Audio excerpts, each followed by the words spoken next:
We are receiving brand new details ahead of President Biden's announcement today where he'll use executive powers to speed up the residency status for hundreds of thousands of migrants that are married to American citizens. Also today, President Joe Biden is set to join Bill and Hillary Clinton for another mega fundraiser just down the road from the White House over in McLean, Virginia. All right, senior White House correspondent Peter Doocy joins us now. Peter.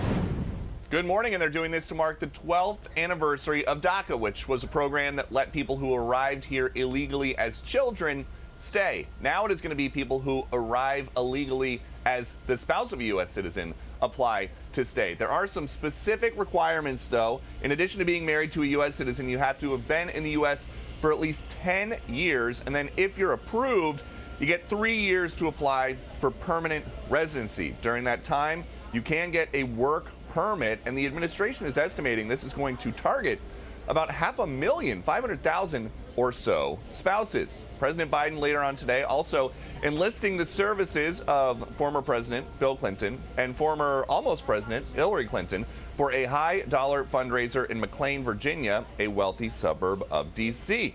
The cash keeps rolling in, even though critics keep accusing President Biden of freezing up. That is something White House officials say is not actually happening. They claim that media is being manipulated. I think you all have called this the cheap fakes video, and that's exactly what they are. They are cheap fakes video. They are done in bad faith, and some of your news organization have been very clear, have stressed that these the right-wing critics of the president have a credibility problem because of the fact checkers have repeatedly caught them pushing misinformation, disinformation. During the briefing yesterday, though, she referred to cheap fakes and also deep fakes while dismissing these clips. But there's an important difference. A deep fake is if somebody is using AI or some other software to change the things that President Biden is doing or saying. A cheap fake is just if a clip is cut shorter than they want or from an angle that they don't like. Both of them are the same, though, in that they are both being used as terms to scapegoat, as this White House just does not want people to think that the things they see on social media are as they appear. Back to you. Oh, yeah, the most interesting spin I can imagine. Peter, what percentage of the room was buying that yesterday? The whole it's a fake and manipulated.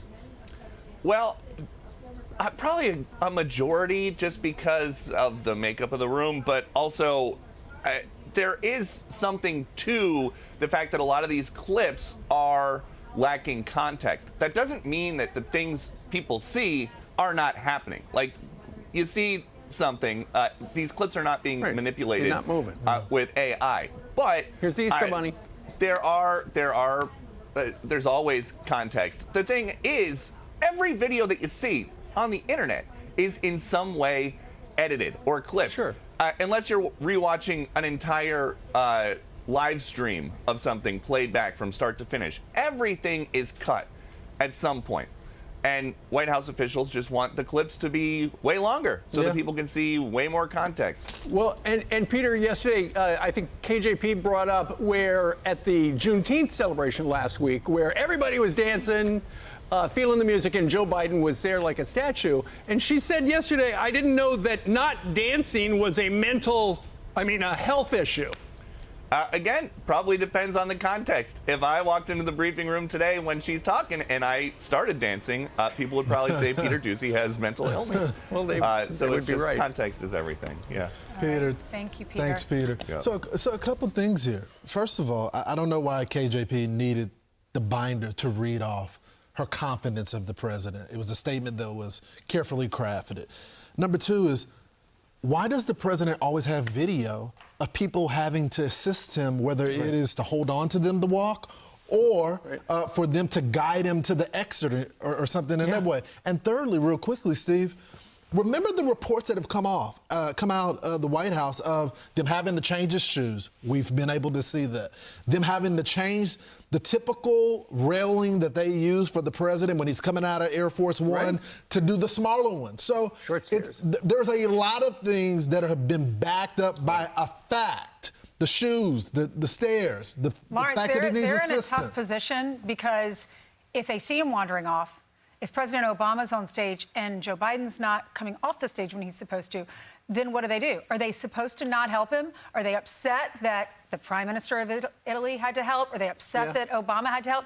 What is the other option? It is let him stay on stage. People were upset that he reached and grabbed his wrist. Yeah, why did Obama do that? That was a little much. If I was at the White House, I would be steamed that former President Obama did that because now everybody's talking about it. Their response was he was just taken in the crowd. Okay, then why did Obama grab him and say, "Come on, Joe, time to go"? What's the other option? Frozen. What's the other option? Well, Either let him stand there and continue to stand and freeze and freeze and freeze, or help him. Well, we don't know how long he would stand there. Well, that would be more interesting. And maybe the former president, I can't get into this. I don't know if he meant this when he was guiding off. That's how I do to my elders. When our elders in the family, because Dad said, go in there, make sure they have something to hold on to. That's the way we treat them. Well, Mitch McConnell was freezing up for a while after his head injury, and he bounced back from that. But this is fascinating. You wonder, with the approval rating so low, with the foreign policy in such disarray, with inflation running rampant and the border out of control, you wonder if Donald Trump destroys Joe Biden on the stage, is there a plan D for Democrats? Charlie Spearing is an author of Amateur Hour. He actually writes for the Daily Mail, too. Here's what he said his sources told him. What top Democrats are saying is if the worst comes to worst, there's two options. Either Joe Biden and his family do the right thing, call it quits, admit that they can't make it, and step down. But if that doesn't happen, top Democrats are saying that Nancy Pelosi, Barack Obama, Bill Clinton, Chuck Schumer will all have to unite and go to the family and tell them that it's time for Joe to go. Democrats out there right now already predicting that Joe Biden is going to lose the debate. But what they're really concerned about is that there's just going to be one devastating moment that will really crater his possibilities of getting elected. If that happens, then that's when they're going to have the tough conversations with the Biden family. That's when they're going to have the tough conversations with the rest of the party, when they all unite. I think they've probably already, some of them, have had the tough conversations with the Bidens. Are you sure Joe's up to it? I'm sure a number of top Democrats have said that, but at the same time, we know what the rejoinder is. The Bidens say, look, he's the only person who can beat Donald Trump because he beat Donald Trump. Yeah, two things.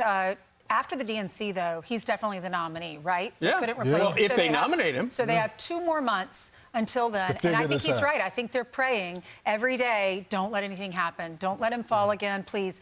But here's the thing. If you know nothing about politics and you watch those videos that now the White House is trying to say manipulation, if you watch those videos and you don't know anything about politics, you can't fake that. You can't unsee that. You can't. You're right. These are not lying eyes. Yeah. A video is not lying. He's not dancing and he's being pulled off. So here's the thing: when you're choosing between the two presidents, this is going to be a factor. Yeah. It just is. I also think, Brian, that this.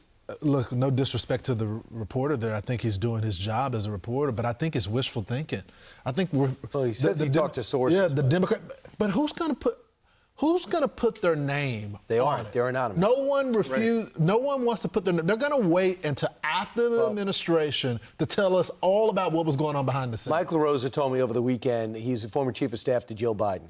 He says the Bidens feel like all the media is against him. New York Times, everybody's against him. They never want him to run. They always putting him down. Right. They never gave him the attention he deserved when he was senator or vice president. So they expect this blowback. That unites the family. Wow. This will make them dig in even more. That's his opinion. Did you see there was one story out there yesterday? One thing that could actually help Joe Biden win would be if Kamala Harris were replaced by Hillary Clinton. Make Hillary Clinton the vice president. That's going to be so bad. Right, exactly. The party. And then people will be less reluctant to vote for Joe Biden if she's number 2, if Kamala Harris is number 2. No, that will not work. They need. No, I'm just telling you what's out there, out in the zeitgeist. Well, crazy. Zeitgeist is located inside a cell, right? Inside a cell? Right. A zeitgeist. Isn't that located inside a cell?